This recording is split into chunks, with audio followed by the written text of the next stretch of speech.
Narinig ko po yung press conference po ni Secretary John Vic Remulla.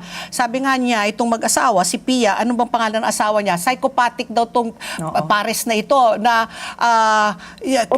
inimbitahan pa nila yung mga anak nila, halika mag-field trip tayo, punta tayo ng Baguio, tapos sinakay daw sa trunk ng sasakyan, yung katawan nga ni Dayan at saka ni John Ismael. Tapos isa nga, no, yung kay Dayan, binaba dyan sa Bulacan, habang yung sa bata, sa 8-year-old, doon po sa isang kalamansian sa may Tarlac.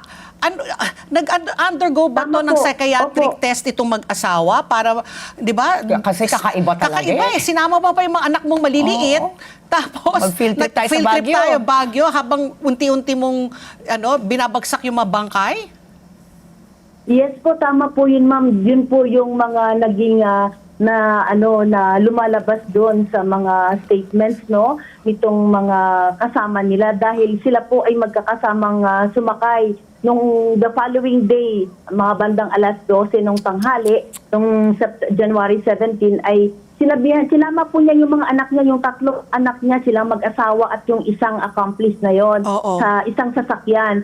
So para lang hindi lang yung ang sabi ng suspect na ito na agent na halika pupunta tayo ng Baguio, parang mag-road sila, magbabakasyon doon. Kasama yung road trip, kasama yung mga bata. At yung bangkay ay nandoon lang sa likod ng sasakyan, nakasama din nila.